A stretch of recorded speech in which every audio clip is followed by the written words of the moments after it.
ഇന്നെനിക്ക് നല്ല പത്തിരിയും തേങ്ങാപ്പാലും ചിക്കൻ കറിയും കഴിക്കാൻ പൂതി വന്നിട്ടാ. ഇവിടെ നിന്നൊക്കെ ഇങ്ങനത്തെ ക്രേവിങ്സ് വരുമ്പോൾ നമുക്ക് നമ്മളെല്ലാം ഉണ്ടാക്കി തരാനുള്ളൂ. നാട്ടിലാകുമ്പോൾ ഉമ്മാട് പത്തിരി എന്നൊരു വാക്ക് പറഞ്ഞാൽ മതി, പത്തിരി റെഡി ആയിരിക്കും.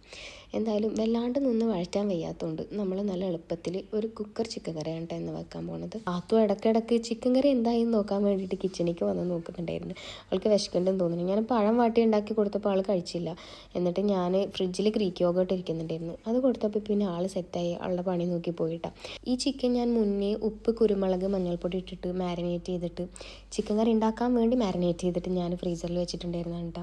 ഇങ്ങനെ ചെയ്യുമ്പോൾ ഭയങ്കര എളുപ്പമായിട്ട് തോന്നിയിട്ടുണ്ട്. എനിക്ക് പെട്ടെന്ന് കാര്യങ്ങളൊക്കെ ചെയ്ത് തീർക്കാൻ പറ്റുന്ന പോലെ തോന്നിയിട്ടുണ്ട്. ഫുഡിന് ബ്രദറും കൂടി ഉള്ളതുകൊണ്ട് ഞാനൊരു 2 ഗ്ലാസ് പൊടി എടുക്കാമെന്ന് വിചാരിച്ചിട്ടുണ്ടായിരുന്നു. പക്ഷേ 1.5 ഗ്ലാസ്സിനുള്ള പൊടി ഉണ്ടായിരുന്നുള്ളൂ.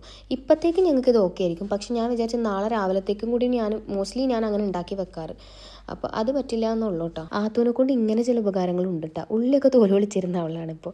പിന്നെ ഈ ഒരു തളികേനെ പറ്റി എനിക്ക് പറഞ്ഞേ പറ്റുള്ളൂ. ഇത് ഉമ്മ ഞങ്ങൾ മന്തി വാങ്ങിച്ചപ്പോൾ കിട്ടിയപ്പോൾ അത് കഴുകി എടുത്തിട്ടുണ്ടായിരുന്നതാണ്. ഭയങ്കര ഉപകാരമാണ്.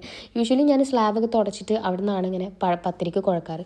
പക്ഷേ ഇതാവുമ്പോൾ നിലത്തൊന്നും ഡേർട്ടി ആവില്ല, നല്ല അടിപൊളിയായിട്ട് സൂപ്പറായിട്ട് കുഴച്ച് കിട്ടുന്നുണ്ട് കേട്ടോ. സത്യം പറഞ്ഞാൽ പൊടിയിൽ കുറച്ച് വെള്ളം കൂടിയിട്ടോ. യൂഷ്വലി എടുക്കുന്ന അളവിലല്ല ഞാൻ എടുത്തിട്ടുണ്ടായിരുന്നു, അതായിരിക്കണം. എന്തായാലും പ്രസ് ചെയ്യാൻ നല്ല എളുപ്പമുണ്ടായിരുന്നു. അതുകൊണ്ട് പെട്ടെന്ന് തന്നെ പരന്ന് കിട്ടുന്നുണ്ടായിരുന്നു. പിന്നെ ഈ പത്തിരി ഉണ്ടാക്കുക എന്ന് പറയുമ്പോൾ എല്ലാവർക്കും കുറച്ച് ഡിഫിക്കൽട്ട് ആയിട്ടുള്ള പരിപാടിയാണ്. പക്ഷേ എന്നെ സംബന്ധിച്ചിടത്തോളം ഞാൻ വെറുതെ പൊക്കി പറയുന്നതല്ല, എനിക്ക് ഭയങ്കര എളുപ്പവും ഭയങ്കര ചെയ്യാൻ ഇഷ്ടപ്പെട്ട ഒരു കാര്യമാണ് കേട്ടോ ഈ പത്തിരി ഉണ്ടാക്കുക എന്ന് പറയുന്നത്. അങ്ങനെ പത്തിരി റെഡി ആയപ്പോൾ ഒരു തേങ്ങാപ്പാലും എടുത്ത് ഒരു കട്ടനും എടുത്ത് എന്തായാലും നല്ല സാറ്റിസ്ഫൈഡ് ഡിന്നർ ആയിരുന്നു. അപ്പോൾ അത്രയുള്ള guys, see you on next video. Bye by.